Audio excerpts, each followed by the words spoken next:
day today has been very mind-blowing for the businesses that are present here. I think it's very important to have small businesses, especially women-owned businesses, to always come for events like this where they're able to learn and also just take more in what they can do for their business. But in addition to that, network and find people they can collaborate with, and then take those notes that they've learned from these type of events into action.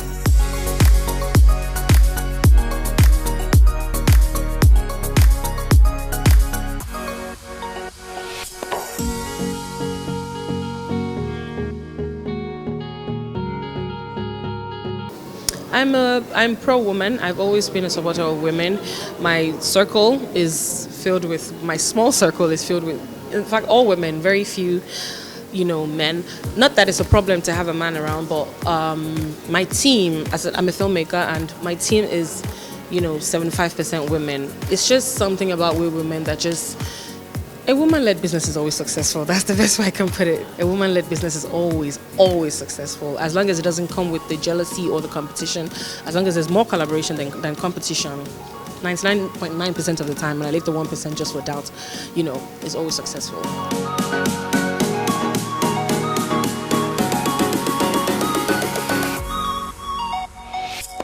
So sometimes creativity can actually become something you never even thought you would become, if only you take the first step of your curiosity to actually making it to become something even bigger than just your curiosity.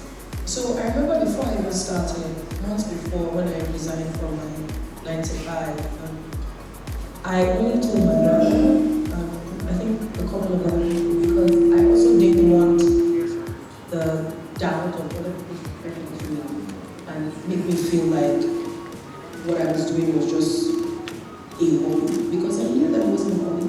I wasn't just starting for fun.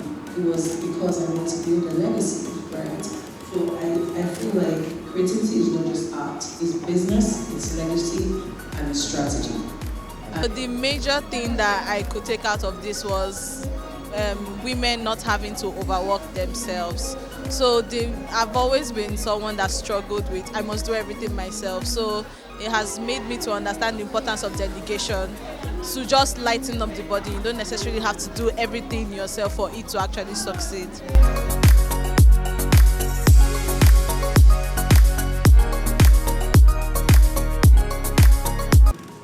Once you find the right framework that works for you, you will be able to pinpoint what needs adjustment, what can be done.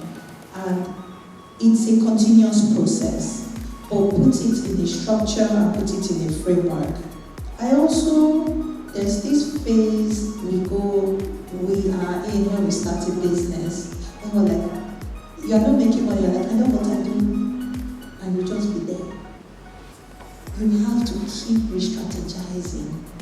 And if you don't put it in a framework, you won't know what path to focus on. I was just going to say that it's the reason why I always advise everyone, if you're going to be a creative, go do a 9 to 5 first. People don't like to hear it, but I think that is very important. Not I think, I know it's very important. The structure and the discipline that you will learn running or working in a corporate job will teach you and give you everything you need to be able to run your business as a person. Because the truth is, what do you know? What do you know about running a business from idea phase to profits, to audits, to taxes, to bargaining and negotiation, and just having the discipline to be able to sit down and put things together. So today, I didn't come really early. I came around 12, but just a few times I heard the panels, say something. I mean, I've just been so inspired. I think the most important thing I took from today was the part of knowing yourself, self-awareness. If you know yourself, you know what you're bringing to the table. You will know what you want, so you will know how to align that with your vision. That's what I got from today.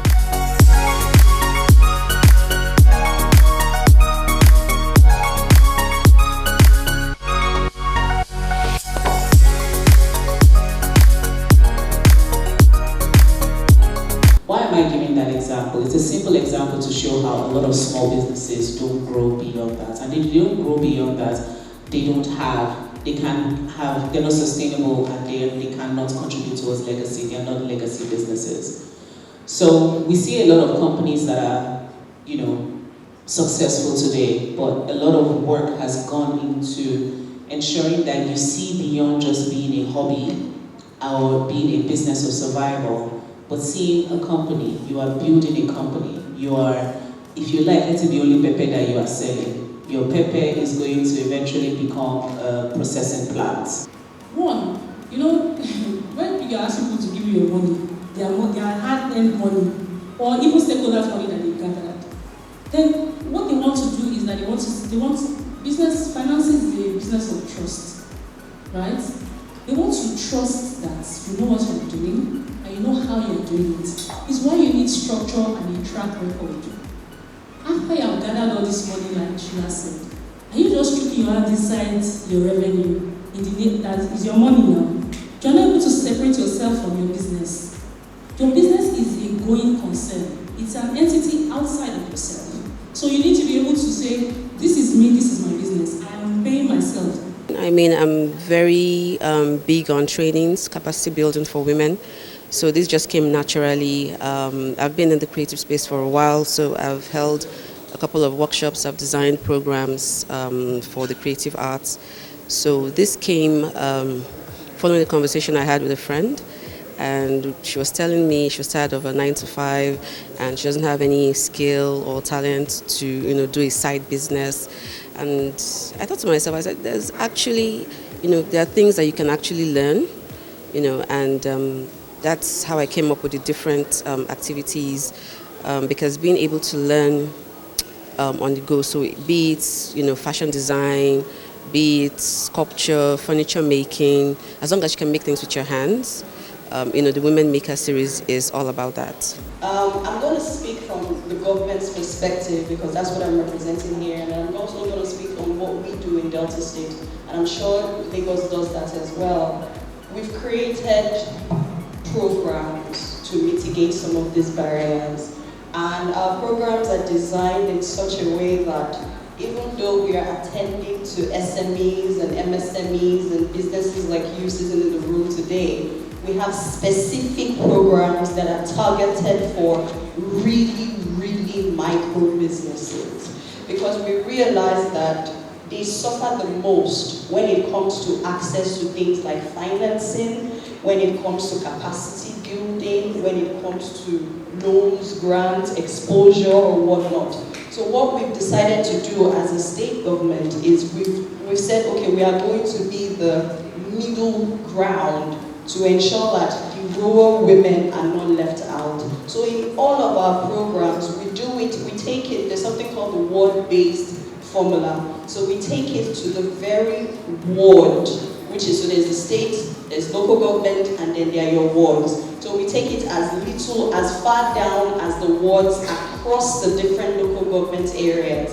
And in each of those wards, we have coordinators that ensure that the women in the very micro and very rural parts of the state are being are put on our programs. And then when it comes to things like formalizing them or documenting them or bridging that barrier so that they have access to some of these opportunities, we take on some of those burdens. I'll give you an example.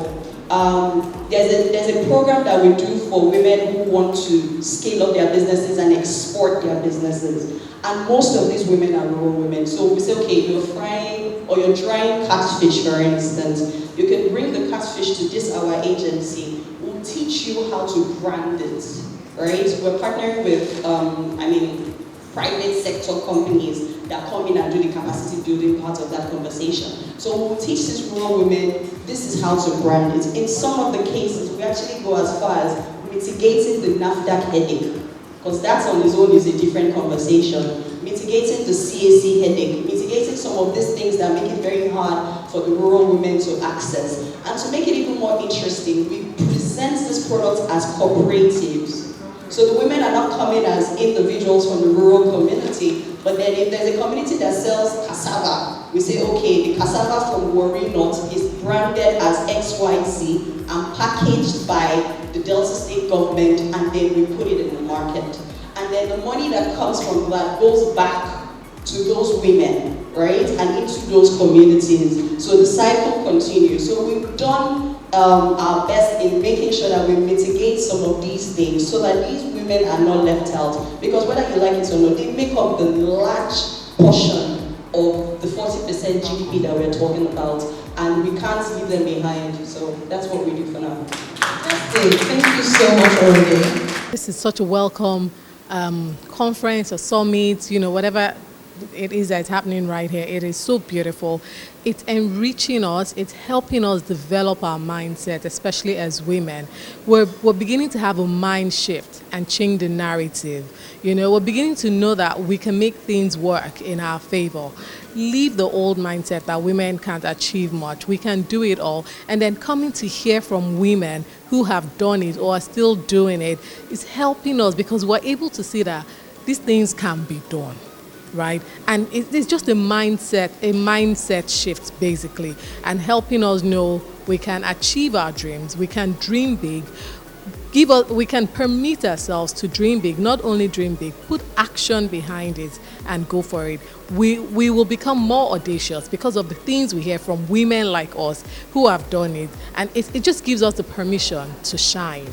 So these things are very important, and I'm really glad to be here today.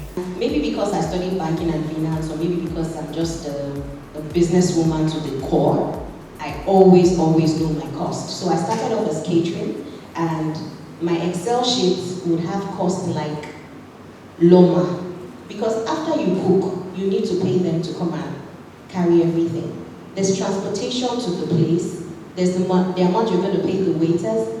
Every single cost, I would always know it. So I immediately know what a cost of a plate of food costs. So for example, if I know that my plate of food cost me 3,000 naira, and you're pricing me at 2,800, I already know that you're not my family member. Why am I dashing you 200 naira per plate?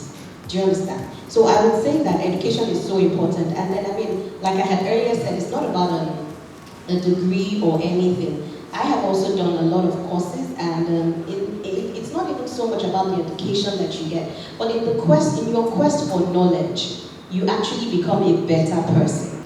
I think one key thing that came out of our discussion today is that as a woman, you need to know your value.